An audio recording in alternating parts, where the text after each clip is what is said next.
जय हिंद दोस्तों, स्वागत है आप सभी का आपके अपने यूट्यूब चैनल पर। देखिए दोस्तों, क्लास 12th वालों के लिए वेरी इंपॉर्टेंट वीडियो आ चुके हैं। दोस्तों देखिए, जो बच्चे क्लास 12th में पढ़ते हैं देखिए उनके लिए देखिए जो बच्चे 12th में पढ़ते हैं उनके लिए वेरी इंपॉर्टेंट वीडियो है। दोस्तों देखिए, सामान्य हिंदी का हमारा वायरल मॉडल पेपर आ चुका है। दोस्तों देखिए, 2026 बोर्ड एग्जाम में जो बच्चे देने वाले हैं परीक्षा उनके लिए है, ठीक है ना। 2026 वालों के लिए है। देखिए, सामान्य हिंदी का वायरल मॉडल पेपर है हमारा 302 ZL कोड का हमारा पेपर है। देखिए यहाँ पे देखिए, पूर्णांक जो रहता है हमारा, देखिए यहाँ पर देखिए पूर्णांक 100 का हमारा पूर्णांक होता है। देखिए दोस्तों, यहाँ पर सबसे पहले देखिए आप लोगों को यहाँ पे रूल नंबर भरना होगा और यहाँ पे आप लोगों को अपना नाम भरना होगा, ठीक है ना। तो आप लोगों को इतना क्लियर हो गया। तो अगर आप लोग चैनल में नए हैं तो आप लोग चैनल को सब्सक्राइब जरूर कर देना, ठीक है ना। तो चलिए आगे देखते हैं। समय जो रहता है हमारा 3 घंटे 15 मिनट हमारा समय रहता है। 3 घंटे 15 मिनट हमारा समय रहता है। देखिए, 15 मिनट जो प्रारंभ के होते हैं वो परीक्षार्थियों को प्रश्न पत्र पढ़ने के लिए निर्धारित समय होते हैं, ठीक है ना। जो 15 मिनट ये मिलता है ये आप लोगों को पेपर पढ़ने के लिए मिलता है, ठीक है ना। आप लोगों को 15 मिनट में आराम से आप लोगों को पहले पेपर पढ़ना है, उसके बाद सॉल्व करना है, ठीक है ना। पेपर हमारा जो रहता है वो 2 खंड में विभाजित, खंड आ तथा खंड खा में विभाजित होगा। देखिए यहाँ पे लिखा नहीं है लेकिन ये 2 खंड में विभाजित है, ठीक है ना। दोनों खंडों के प्रश्न आप लोगों को करना अनिवार्य होगा, देखिए, ठीक है ना। तो चलिए शुरू करते हैं। देखिए, सबसे पहले हम खंड का को सॉल्व करेंगे। खंड का को हम सॉल्व करेंगे और ये देखिए एमसीक्यू क्वेश्चन इसमें भी पूछे जाएंगे। देखिए, जो पहले 10 एमसीक्यू क्वेश्चन पूछे जाएंगे, 10 एमसीक्यू क्वेश्चन पूछे जाएंगे। देखिए, और ये एक एक अंक के होंगे। कितने कितने अंक के? एक एक अंक के होंगे, ठीक है ना। 10 एमसीक्यू क्वेश्चन एक एक अंक के होंगे, ठीक है ना। चलिए शुरू करते हैं। देखिए, पहला पहला क्वेश्चन हमारा है। देखिए, पहला का नंबर हमारा है। देखिए यहाँ पे प्रताप नारायण मिश्र द्वारा संपादित पत्र का नाम। प्रताप नारायण मिश्र द्वारा जो संपादित पत्र है उसका नाम क्या होगा? क्या उन सब पत्र उन्होंने संपादित किया था? हिंदी प्रदीप, या फिर ब्राह्मण, या फिर सरस्वती, या फिर मर्यादा। तो उन्होंने ब्राह्मण का संपादन किया था ना, तो ये ब्राह्मण वाला जो है ये हमारा करेक्ट हो जाएगा। देखिए, ब्राह्मण वाला ऑप्शन हमारा सही है। एक अंक आप लोगों को यहाँ से मिल जाएगा। इतना करना है सिर्फ आप लोगों को, एक अंक आप लोगों को मिल जाएगा, ठीक है ना। उसके बाद देखिए यहाँ पे अगला आ जाता है हमारा। देखिए, दूसरा खा नंबर आ जाता है हमारा प्रश्न। की आत्मकथा। बाण भट्ट की आत्मकथा के लेखक हैं, लेखक पूछा गया है। तो इसमें बाण भट्ट की आत्मकथा के लेखक कौन हो जाएंगे? देखिए यहाँ पे कौन है। देखिए, डॉक्टर हजारी प्रसाद द्विवेदी, या फिर आचार्य महावीर प्रसाद द्विवेदी, या फिर रामचंद्र शुक्ल, या फिर प्रोफेसर सुंदर रेड्डी, प्रोफेसर जी सुंदर रेड्डी। तो कौन हो जाएंगे? देखिए यहाँ पे हमारे, तो इसमें हमारे कौन हो जाएंगे? देखिए, ये हो जाएंगे हमारे, देखिए, हजारी प्रसाद द्विवेदी। डॉक्टर हजारी प्रसाद द्विवेदी जी हो जाएंगे, यानी ये वाला ऑप्शन हमारा करेक्ट हो जाएगा, ठीक ना। ये वाला ऑप्शन हमारा करेक्ट है। देखिए, उसके बाद देखिए अगला आ जाता है हमारा ग नंबर प्रश्न। ग नंबर हमारा आ जाता है। देखिए यहाँ पे, अशोक के फूल किस विधा की रचना है? अशोक के फूल किस विधा की रचना है इसमें पूछा गया है। कहानी है, कहानी नहीं है, ये गलत है। अशोक के फूल किस विधा की रचना है? तो ये हमारा देखिए, अशोक के फूल हमारा कौन सी विधा की रचना है? निबंध है। संस्मरण नहीं है, उपन्यास भी नहीं है, ये हमारे निबंध है। निबंध वाला ऑप्शन हमारा करेक्ट हो जाएगा। ये वाला ऑप्शन हमारा करेक्ट है, ठीक है ना।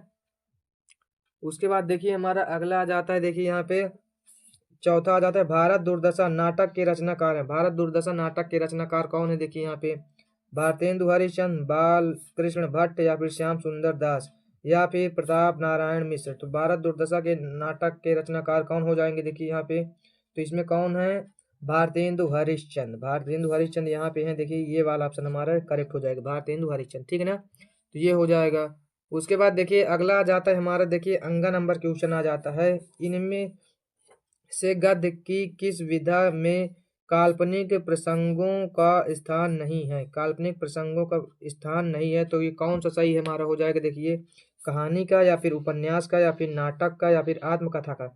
तो इसमें से हमारा कौन सा सही हो जाएगा? देखिए, आत्मकथा वाला हमारा करेक्ट है, ठीक है ना। काल्पनिक प्रसंगों का स्थान नहीं है, आत्मकथा वाला, ठीक है ना। ये हमारा करेक्ट हो जाएगा।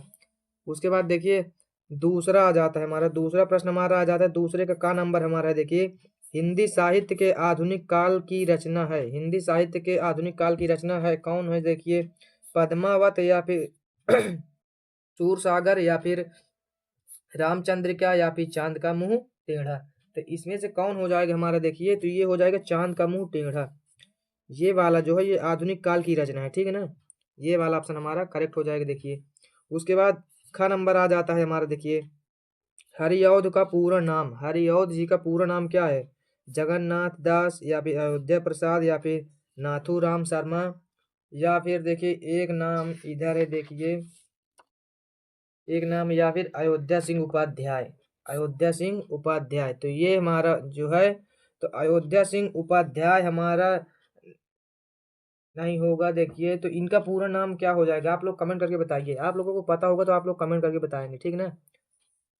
ठीक है, आप लोग कमेंट करके बताइए। देखिए इनका इनका नाम आप लोग कमेंट करके बताइए। तो इनका नाम है देखिए अयोध्या प्रसाद, अयोध्या प्रसाद हरिऔध, ये वाला हमारा करेक्ट हो जाएगा, ठीक ना? ये हो जाएगा। देखिए उसके बाद चलिए आगे देखते हैं। अगला हमारा आ जाता है ग नंबर,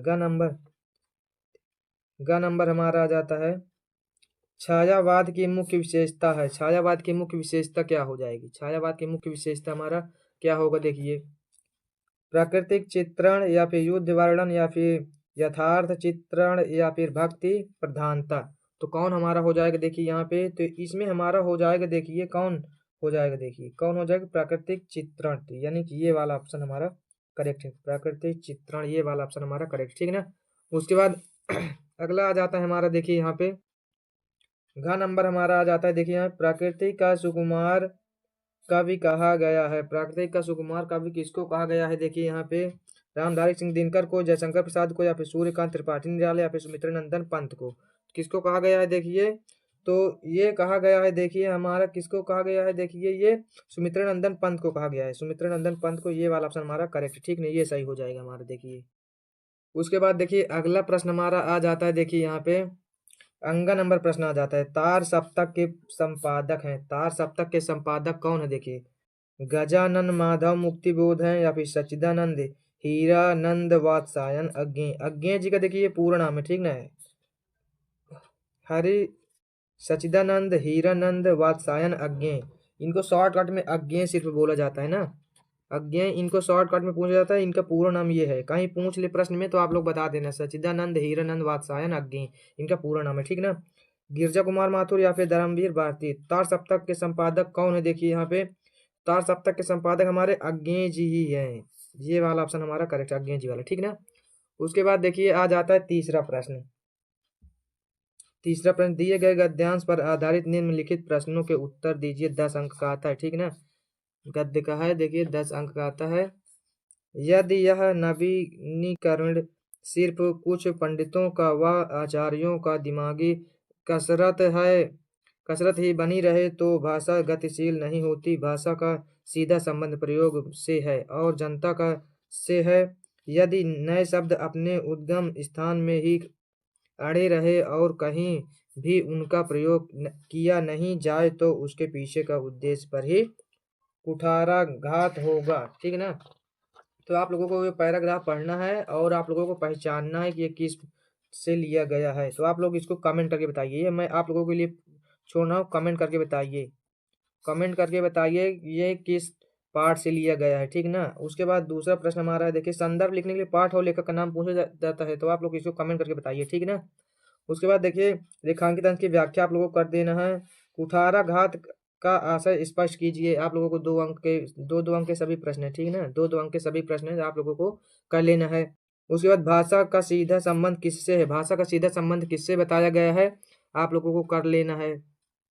उसके बाद देखिए अंगा नंबर में लेखक के अनुसार नए शब्दों का प्रयोग न किए जाने पर क्या परिणाम होगा? लेखक के अनुसार अभी आप लोगों ने पैराग्राफ में पढ़ा है, स्क्रीनशॉट ले लेना है आप लोगों को और उसके उत्तर आप लोगों को करके कमेंट में बताना है, ठीक ना? आप लोगों को उत्तर भी आप लोगों को कमेंट में बताना है। उसके बाद अथवा चलिए करते हैं। अथवा वाला देखिए सबसे पहले हम पैराग्राफ को पढ़ते हैं, ठीक ना? मातृभूमि पर निवास करने वाले मनुष्य राष्ट्र का दूसरा अंग है। पृथ्वी हो और मनुष्य न की कल्पना असंभव है। पृथ्वी और जन दोनों से सम्मिलित से ही राष्ट्र का स्वरूप संपादित होता है। जन के कारण ही पृथ्वी मातृभूमि की संज्ञा प्राप्त करती है। पृथ्वी माता है और जन सच्चे अर्थों में पृथ्वी का पुत्र है। ये आप लोगों को पैराग्राफ किस में से लिया गया है, ये किस पाठ से लिया गया है देखिए। यहाँ पे पूछा गया है, पहला प्रश्न है उपर्युक्त गद्यांश के पाठ और शीर्षक का नाम लिखिए। तो पाठ का नाम हमारा क्या है देखिए, मैं बता दूं, वासुदेव शरण अग्रवाल इनके लेखक हैं। और पाठ का नाम है राष्ट्र का स्वरूप।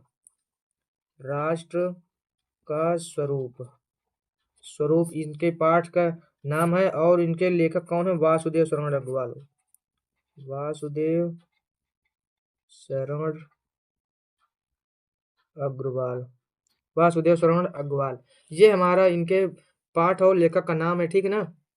तो आप लोगों को 2 अंक आप लोगों को यहाँ से मिल जाएगा। और इसके बाद लेखक के अनुसार राष्ट्र की कल्पना कब असंभव है? लेखक के अनुसार राष्ट्र की कल्पना है, आप लोगों को इसी में से पढ़ना है और इसी में उत्तर आप लोगों को मिल जाएगा, ठीक है ना।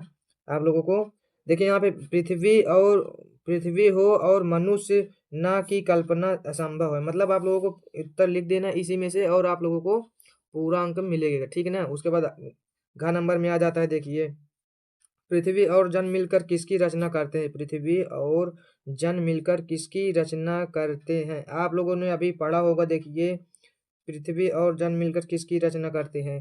तो यहाँ पर देखिए आप लोगों को इसी में से आप लोगों को उत्तर मिल जाएगा, ठीक है ना। आप लोगों को ढूंढ कर लेना है। उसके बाद देखिए अंगा नंबर में आ जाते, पृथ्वी किसके कारण मातृभूमि का संज्ञा प्राप्त करती है? किसके कारण मातृभूमि का संज्ञा प्राप्त करती है पृथ्वी? तो यहाँ पर देखिए लिखा भी है उत्तर इसका, जन के कारण ही पृथ्वी मातृभूमि की संज्ञा प्राप्त करती है। जन के कारण, किसके कारण? जन के कारण। इतना आप लोगों को लिखना है और आप लोगों को 2 अंक मिलेगा, ठीक है ना। जन के कारण, ठीक है ना, जन के कारण प्राप्त करती है। तो उसके बाद हमारा चलिए आगे चलते हैं। देखिए आ जाता है चौथा प्रश्न। चौथा प्रश्न हमारा, निम्नलिखित पद्यांश पर आधारित प्रश्नों के उत्तर दीजिए। निम्नलिखित में से आप लोगों को पद्यांश, एक गद्य से आता है लिखने के लिए और एक पद्य से आता है, तो ये भी हमारा 10 अंक का होगा, ठीक है ना। ये भी हमारा कितने अंक का है? 10 अंक का ये भी है। तो आप लोगों को उसको कर लीजिए। या फिर देखिए लज्जा पथिक महिला जो कहीं दृष्टि आए, होने देना विकृत वसना, तो ना तो सुंदरी को जो थोड़ी सी श्रमित वह हो गोद ले, श्रांति खोना होठों की और कमल मुख की मलिनताएं मिटाना, कोई कलांता कृषक ललना खेत में जो दिखावे, धीरे धीरे पास उसके क्लांतियों को मिटाना, जाता कोई जलद यदि हो व्योम में तो उसेला छाया द्वारा सुखित करना, तप्त भूतांगना को। ये पूरा का पूरा हमारा हो गया देखिए, गद्य का पद्य का है, ठीक है ना। ये पद्य का हमारा हो गया देखिए। और इनके ये प्रश्न देखिए, इनके प्रश्न ये रहे देखिए, इनके ये प्रश्न का नंबर प्रश्न है देखिए।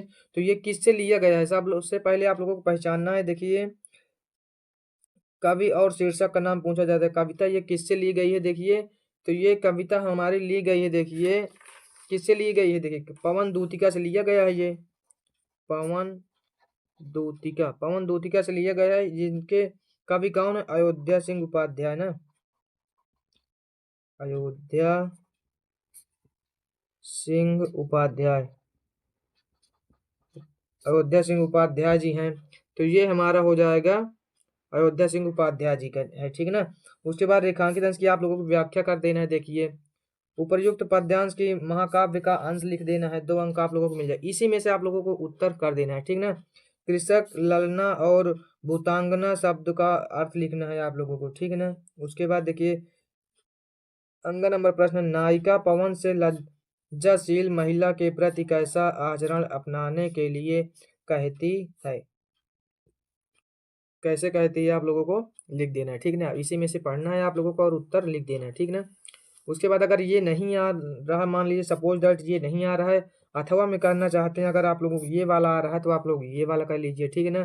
तो चलिए इसका कविता पढ़ते हैं। देखिए समर्पण लो सेवा का सार, सजल संस्कृति का यह पतवार, आज से ही जीवन उत्सर्ग इसी पद तल में विगत विकार, बनो संस्कृति के मूल रहस्य तुम्ही से फैलेगी वह बेल, विश्व भर सौरभ से भर जाए सुमन के खेलो सुंदर खेल। मतलब ये आप लोगों को कविता पढ़ना है और पहचानना है ये किससे लिया गया है। ये लिया गया है देखिए श्रद्धा मनु से। किससे लिया गया है? श्रद्धा मनु से। श्रद्धा मनु से लिया गया है। और इसके कवि कौन है? जयशंकर प्रसाद। जयशंकर प्रसाद लिए गए ना, जयशंकर प्रसाद। जयशंकर प्रसाद जी हैं, तो ये हमारे हो जाएंगे इनके कवि, ठीक ना। संदर्भ में आप लोगों को शीर्षक और कवि का नाम लिखना है। देखिए तो आप लोगों को कर देना है। रेखांकित अंश की व्याख्या आप लोगों को कर देना है। 2 अंक आप लोगों को यहाँ से मिल जाएगा। देखिए 2-2 अंक के सभी क्वेश्चन हैं। यह पद्यांश किस महाकाव्य पर आधारित है? यह पद्यांश किस महाकाव्य पर आधारित है? आप लोगों को लिख देना है। 2 अंक आप लोगों को यहाँ से भी मिल जाएगा। समर्पण लो सेवा का सार सजल सजल संस्कृति में कौन सा अलंकार है? अलंकार पूछा है, आप लोग बता देना है। 2 अंक आप लोगों को यहाँ से भी मिल जाएगा। उसके बाद संस्कृति तथा उत्सर्ग शब्दों का अर्थ लिखना है, ठीक ना। तो 2 अंक आप लोगों को यहाँ से भी मिल जाएगा, ठीक ना। तो ये देखिए मैं बता दूं ये किससे लिया गया है। देख किस महाकाव्य से लिया गया? ये कामायनी से लिया गया है। कामायनी से लिया गया है, ठीक ना। और इसमें देखिए समर्पण लो सेवा का सार सजल संस्कृति में कौन सा अलंकार है? इसमें अनुप्रास अलंकार है। अनुप्रास अनुप्रास अलंकार है, ठीक है ना। उसके बाद देखिए संसार नहीं लिखा है, संस्कृत लिखा है। इसका अर्थ क्या होगा? देखिए इसका हमारा अर्थ हमारा क्या होगा? सृष्टि हो जाएगा, ठीक ना। सृष्टि सृष्टि हो जाएगा। और उत्सर्ग हमारा क्या हो जाएगा? देखिए बलिदान। बलिदान या फिर त्याग। बलिदान या त्याग ये हमारा हो जाएगा, ठीक है ना। उसके बाद देखिए आगे चलते हैं। देखिए उसके बाद आ जाता है हमारा 5वां प्रश्न। 5वां प्रश्न हमारा आ जाता है। देखिए 5वां का नंबर है। देखिए निम्नलिखित में से किसी एक लेखक का साहित्यिक परिचय देते हुए उनकी प्रमुख कृतियों के नाम लिखिए। अधिकतम शब्द सीमा 80 शब्द, मतलब 5 अंक का ये आता है। और जीवन परिचय और साहित्यिक परिचय आप लोगों को लिखना होगा, ठीक है ना। डॉक्टर हजारी प्रसाद द्विवेदी, वासुदेव शरण अग्रवाल या फिर प्रोफेसर जे सुंदर रेड्डी। इनमें से तीनों में से आप लोगों को जिनका भी तैयार करना है डिस्क्रिप्शन में लिंक मिल जाएगा, आप लोग वहां जाकर देख लीजिए। एकदम आसान भाषा में बताया गया है।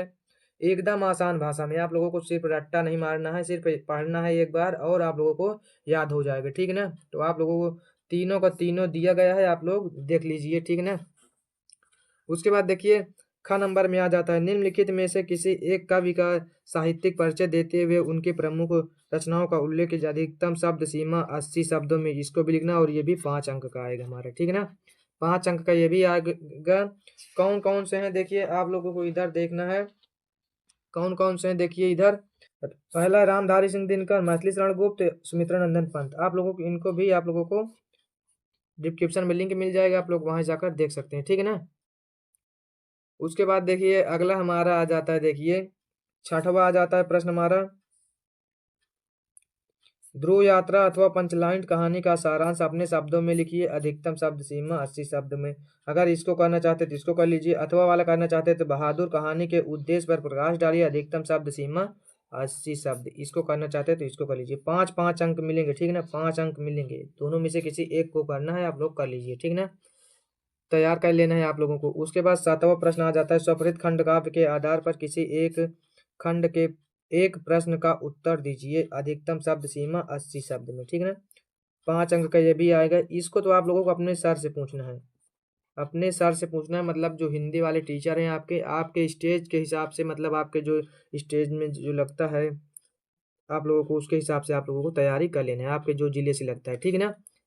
तो आप लोगों को तैयारी कर लेना है, देखिए उसके हिसाब से। उसके बाद आगे चलते हैं। देखिए अगला हमारा आ जाता है। देखिए यहाँ पर देखिए आ जाता है 8वां प्रश्न। खंड खा आ जाता है। उसके बाद ना खंड खा आ जाता है। 8वां प्रश्न आ जाता है। का नंबर है। दिए गए संस्कृत गद्यांशों में से किसी एक का संदर्भ सहित हिंदी में अनुवाद कीजिए। 7 अंक का आता है। देखिए 7 अंक का।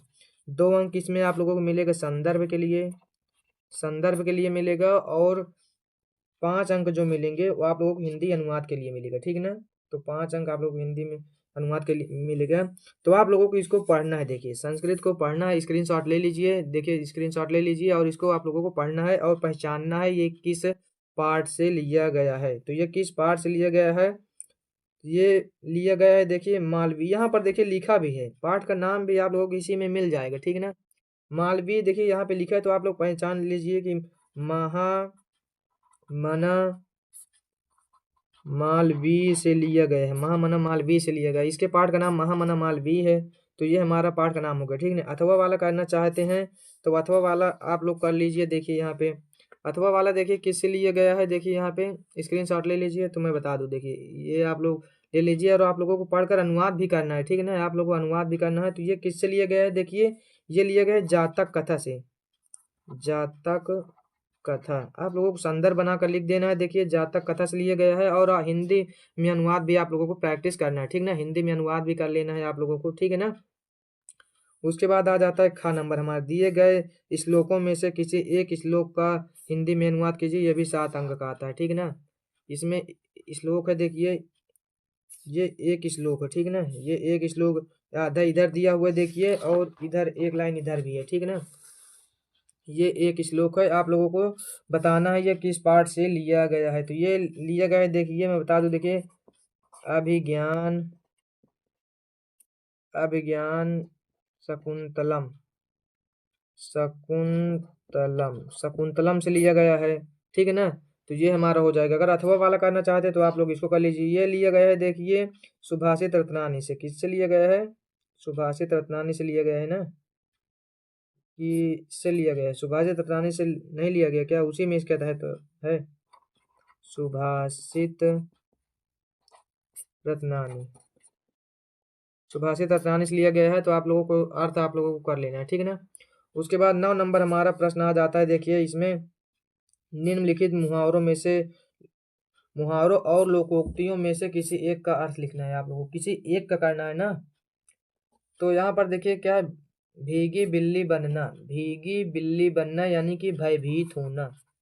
भयभीत भयभीत होना। तो ये हमारा हो जाएगा भयभीत होना। देखिए अर्थ इसका हमारा क्या बन जाएगा। देखिए अर्थ हमारा इसका बन जाएगा जैसे जब शिक्षक कक्षा में दाखिल हुए तो सभी शोर मचाने वाले छात्र भागी बिल्ली हो गए, मतलब डर गए, ठीक है ना। आप लोग वैसे बनाकर आप लोगों को लिख देना है, ठीक है ना। जब शिक्षक कक्षा में दाखिल हुए यानी कि प्रवेश हुए तो सभी शोर मचाने वाले छात्र, जो शोर मचाते थे वो शोर मचाने वाले छात्र भागी बिल्ली हो गए यानी कि डर गए, ठीक है ना। तो ये इसका हो जाएगा देखिए वाक्य प्रयोग, ठीक है ना। उसके बाद देखिए एक ही करना था ना इसमें का, एक कर लेना आप लोग। 10वां आ जाता है प्रश्न। उसके बाद हमारा आ जाता है देखिए यहाँ पे 10 नंबर आ जाता है हमारा। देखिए निम्नलिखित शब्दों में से संधि विच्छेद के सही विकल्प का चयन कीजिए। संधि विच्छेद के सही विकल्प आप लोगों को चयन करना है। देखिए रमेश का सही संधि विच्छेद है। रमेश का क्या हो जाएगा, राम धन ईर्षा या फिर रमा धन ईर्षा या फिर राम धन ईर्षा या फिर रम धन ईर्षा। तो रमेश का हमारा ये वाला सही हो जाएगा, ठीक ना। ये वाला ऑप्शन हमारा करेक्ट है, ठीक है। ये वाला हमारा सही, रमा धन ईर्षा। तो ये हमारा करेक्ट हो जाएगा। देखिए उसके बाद देखिए दूसरा आ जाता है सेकंड नंबर, इत्युक्तम का सही संधि विच्छेद। इतधन उक्तम या फिर इत्यधन उक्तम या फिर इत्यधन युक्तम या फिर इतधन उक्तम। तो इसमें कौन सा सही हो जाएगा, इतधन उक्तम। ये वाला ऑप्शन हमारा करेक्ट हो जाएगा, ठीक ना। ये हमारा सही हो जाएगा। उसके बाद देखिए आगे आ जाता है हमारा, देखिए यहाँ पे आगे आ जाता है तीसरा हमारा। देखिए उभावपी का सही संधि विच्छेद। उभाव अवि का क्या हो जाएगा, उभाव धन अपी या फिर उभा धन वपी या फिर उब धन औपी या फिर उब धन औपी। तो हमारा कौन सही हो जाएगा, देखिए तो हमारा ये वाला सही हो जाएगा, उभव धन औपी। ये वाला ऑप्शन हमारा करेक्ट हो जाएगा, ठीक ना। ये हमारा सही हो जाएगा। देखिए उसके बाद देखिए का नंबर हमारा हो जाता है, दिए गए निम्नलिखित शब्दों की विभक्ति और वचन के अनुसार सही विकल्प का चयन कीजिए। इसको आप लोगों को चयन करना है। देखिए कौन सही हो जाएगा, देखिए कौन सही है। देखिए हमारा देखिए आत्मनि का शब्द का विभक्ति और वचन। आत्मनि, आत्मनि का क्या हो जाएगा, द्वितीय विभक्ति द्विवचन या फिर सप्तमी विभक्ति एक वचन या फिर षष्ठी विभक्ति एक वचन। षष्ठी विभक्ति बहुवचन है ना, बहुवचन या फिर हो जाएगा देखिए इसमें पंचमी विभक्ति बहुवचन। तो इसमें कौन हो जाएगा, देखिए ये सप्तमी विभक्ति बहु एक वचन है, ठीक है। सप्तमी विभक्ति एक वचन यानी कि ये वाला ऑप्शन हमारा करेक्ट हो जाएगा। उसके बाद देखिए अगला हमारा आ जाता है, देखिए यहाँ पे दूसरा आ जाता है हमारा। देखिए नामनी शब्द में विभक्ति और वचन है। नामनी शब्द में विभक्ति और वचन सप्तमी विभक्ति एक वचन, तृतीय विभक्ति एक वचन, पंचमी विभक्ति एक वचन, द्वितीय विभक्ति द्विवचन। तो हमारे इसमें से कौन सा सही हो जाएगा? देखिए इसमें हमारा सही होगा सप्तमी विभक्ति एक वचन। सप्तमी विभक्ति एक वचन हमारा ये वाला ऑप्शन करेक्ट हो जाएगा, ठीक है ना, सप्तमी विभक्ति एक वचन, ठीक है ना। उसके बाद देखिए 11 नंबर हो जाता है हमारा प्रश्न आ जाता है, निम्नलिखित शब्द युग्मों का सही अर्थ चयन करके लिखिए। सही अर्थ चयन करके आप लोगों को लिखना है। तो इसमें कौन वाला हो जाएगा? द्रव धन द्रव्य, या फिर तरल पदार्थ और धन, या फिर हो जाएगा धन और ध्यान, या फिर दान और देने योग्य। तो मतलब कौन हो जाएगा? देखिए इसमें द्रव और द्रव्य का क्या हो जाएगा? देखिए इसमें तरल पदार्थ और धन, ये वाला ऑप्शन हमारा करेक्ट, ठीक ना। द्रव मतलब हो जाएगा तरल पदार्थ, द्रव्य मतलब हो जाएगा धन, ठीक है ना। तो ये हमारा सही हो जाएगा। देखिए उसके बाद देखिए आगे आ जाता है हमारा, देखिए यहाँ पे हरि और हरः। तो क्या हो जाएगा? विष्णु और शंकर, या फिर शिव और पार्वती, या फिर भगवान और भक्त, या फिर महादेव और हरण किया गया। तो क्या हो जाएगा? देखिए हरि और हरा का मतलब विष्णु और शंकर, ये वाला ऑप्शन हमारा करेक्ट हो जाएगा, विष्णु और शंकर। तो ये हमारा हो जाएगा, देखिए ठीक है ना। उसके बाद देखिए आगे आ जाता है हमारा, देखिए ख नंबर में आ जाता है, निम्नलिखित शब्दों में से किसी एक शब्द के दो अर्थ लिखिए। किसी एक शब्द के दो अर्थ लिखना है आप लोगों को, 2 अंक के आएंगे, ठीक है ना। किसी एक का लिखना है और 2 शब्द लिखना है ना। तो ये तात हो जाएगा, मतलब तात तीर कुल, किसी एक का लिखना है, ठीक है ना। तो तात का देखिए आप लोगों को हो जाएगा, देखिए पिता,